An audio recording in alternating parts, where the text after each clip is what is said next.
It's Metro News Midday.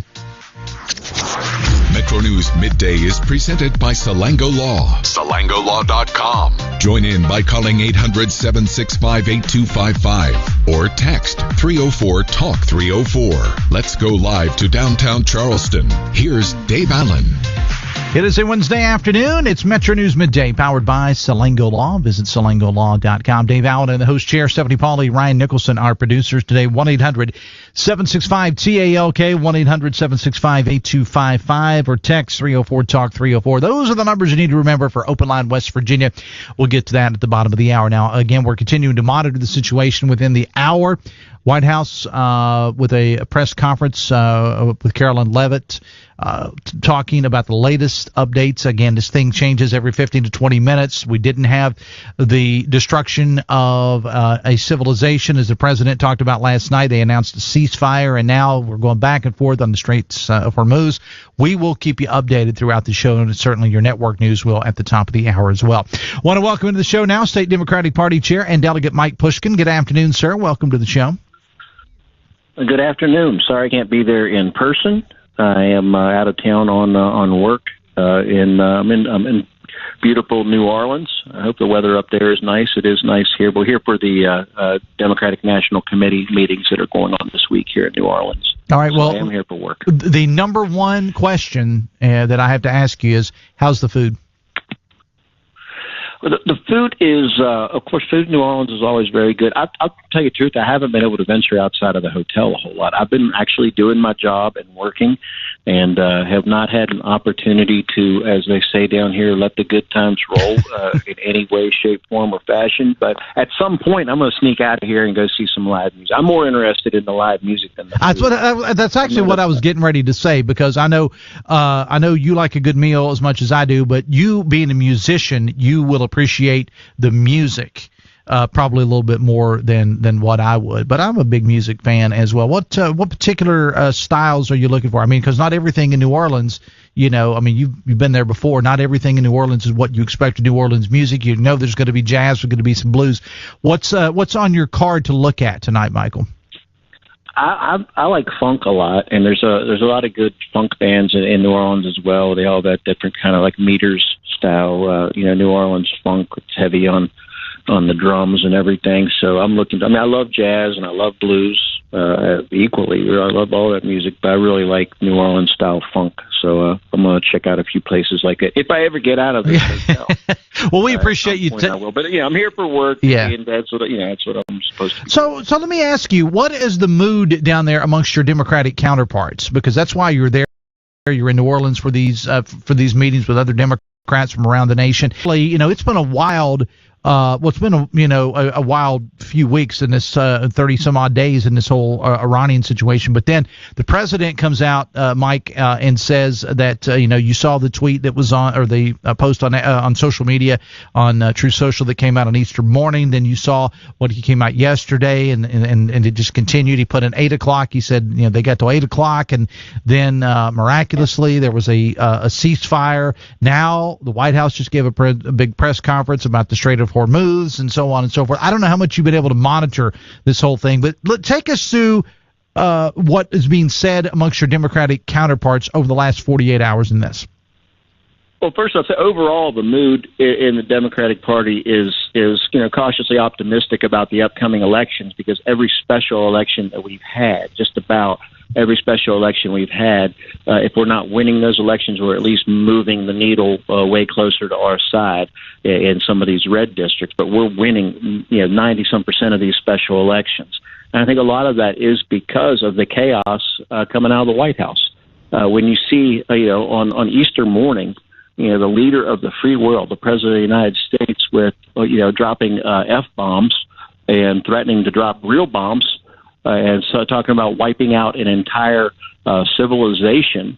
It's not exactly about winning the hearts and minds of the people over there or spreading democracy when you're threatening to wipe out an entire civilization. And then, of course, we meet the deadline and we get this ceasefire that turns out to not be a ceasefire, what it looks like now. And like I said, it's changing from minute to minute. and then we're told the Strait of Hormuz is going to be open, and it doesn't appear to be. And when and if it is open, it's going to be under Iranian control. Well, I tell you, a few short weeks ago, at the end of February, Strait of Hormuz was open for business. The oil tankers were running through there. So I'm not exactly sure what the plan is here. I don't think anybody does, including the president. And so it's creating a lot of uncertainty. So I'd say there's a very cautious mood here. Like every American, we should be concerned for the future of our country. But as far as as election politics go, there is a cautious optimism because we feel that this midterm is going to be a real pushback against this regime.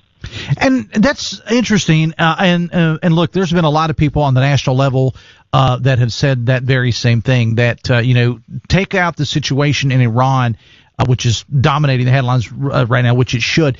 But as somebody texted the show over the last couple of days, said, look, I'm not as concerned about that as I am what I'm paying at the gas pump right now, what I'm paying when I go to buy groceries at the store. There seems to be, for one reason or another, point all the fingers you want, there seems to be a lot of pain when it comes to the pocketbook right now. Is that something that Democrats can capitalize on, in your opinion?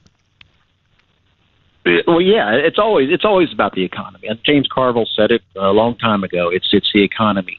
It's always about the economy. That's what just about every election in our lifetime, and we're the same age. But every election in our lifetime was a response to the economy. And the President Trump said he was going to come in on day one and somehow fix inflation. We all knew that wasn't true. People are still paying way too much for groceries, and they're paying even more for gasoline because of this war of choice in the Middle East. Now, I saw that I wasn't able to join my colleagues today, but the House caucus had a press conference this morning where they called for the governor to take action and for the Republican supermajority to take action in temporarily suspending the gas tax in West Virginia to give West Virginians some relief where we can. Because I realized that there was this announcement last night, but as it looks like right now, the Strait of Hormuz is not open. I think the gas prices will continue to rise, and we need to do what we can here in West Virginia to give West Virginians some relief at the gas pump. What would you say to those, and we talked to TJ about this a little bit earlier, to those that would say, look, the people that pay that are going to the pumps right now, I mean, nobody likes to pay a lot for gas, and nobody likes to pay that gas tax, but that's what goes into paving our roads, and that's what goes to trying to keep our roads somewhat drivable. I say somewhat because this is West Virginia we're talking about. What would you say to those that would say that if you were to suspend the state gas tax, that it would end up hurting motorists in the state of West Virginia? In the long run, no, because it's a temporary suspension, okay, and there are other ways that it could be funded. I mean, we have a lot built up in our rainy day fund. That's just one way of being able to offset this, but I'm more concerned about keeping money in the pockets of West Virginians, especially when the price of everything else is just so damn high, whether it's groceries or utility bills or whatever. Everything is expensive right now in this Trump economy, and he made matters even worse with this new war in Iran. Some of the Democrats are calling for a special session with the governor right now. Do you think that's what's needed? Yeah, if that's the way we have to do it, then that's what we should do. I think it could be done in one day, and I think it'd be worth it to give West Virginians some relief. And that's what we should be doing. So I hope that they're at least talking about it. And it's not out of the question because other states have done it. And other states are doing it, and red states are doing it to take care of their citizens first. I want to ask you, bring it back to West Virginia for a moment. Governor Morrissey yesterday, Mike, went public on social media saying that he would be getting involved in the Republican primary, endorsing certain candidates. He's already endorsed at least a couple that I know of, and he's going to continue to do that. Is that you're taking that for a governor, it could be Republican or Democrat, getting involved in a primary and doing endorsements and things of that nature in a Republican or could be Democrat primary? I think it's a big mistake for Governor Morrissey to get involved in the Republican primaries like that. I don't even know what end he is searching. I mean, is it because of disputes over his crusade to weaken childhood immunization laws because he wasn't able to pass that? because of his inability to repeal the certificate of need requirements for hospitals and healthcare centers. I'm not exactly sure what he's after, but I know that when he comes up short in these primaries, he's not going to have any new friends and coworkers in the legislative branch of government, and he's already a little short on that. If you ask me, he has a hard time getting his agenda through. I don't know if it's because of his winning personality or what, but this isn't going to help matters any. So I think it's really short-sighted on his part to get involved like this and should let the voters decide who the best nominee in their closed primary. And while our primaries are continue to be open, and we have choices on our side as well. And I know we're not going to be playing favorites on our side. We're going to let the voters decide. The Republicans, of course, we've talked about it ad nauseum. And again, we're talking to State Democratic Party Chair and Delegate Mike Pushkin. The Republican Party in West Virginia opted to close their primary. So, again, if you're a registered independent, in the past you've been able to go in and say, I'm a registered independent, but I'd like a Republican ballot. They've opted to keep that closed. So independents will not be allowed to vote Republicans. What kind of message, as the State Democratic Party chair, are you and your colleagues putting out to those independents that may be just saying, what the heck here, man? Well, we would tell people who are saying, what the heck here, man, we'd tell them that you can remain independent if you choose to.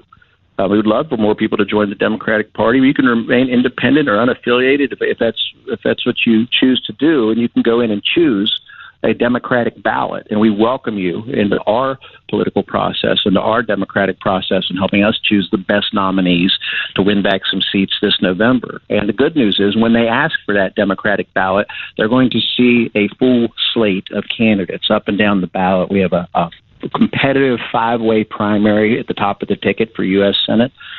Depending on which congressional district you live in, we have a 2-way primary in the second, a 3-way primary, two-way primary in the first, a 3-way primary in the second, and we're giving voters choices up and down the ballot. In many of our legislative races, we have primaries. Dave, you're from Logan County, okay? I can tell you it's been hard to recruit down-ballot candidates in Logan County the past few cycles. We have primaries in both of our House districts, House of Delegates races in Logan County.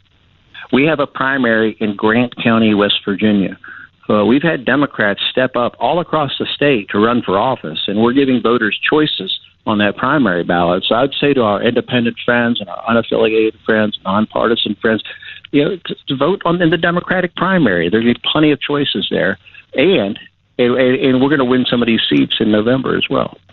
State Democratic Party Chair and Delegate Mike Pushkin, always a pleasure to have you on the show, my friend, as you're off doing the work of the Democratic Party there in New Orleans. And eventually they'll break you out of that hotel, and you'll get to go out and you'll get to enjoy a little New Orleans funk. And I know that you will definitely be enjoying that. At some point soon, yes, I'm going to sneak out of here. But I want to do my job. That's what I'm here to do. All right. So and God knows we need it right now. Looking at, like I said, again, the chaos coming out of Washington D.C., coming out of this White House. We need to step up as a Democratic Party and restore some sanity and some balance to the government in West Virginia and across the country. So, Democratic Party Chair, Delegate Mike Pushkin, always a pleasure to have you on the show. We'll talk soon, man. Thanks a lot. Hey, thanks for having me on. 2:20. If you've got a child who's a junior in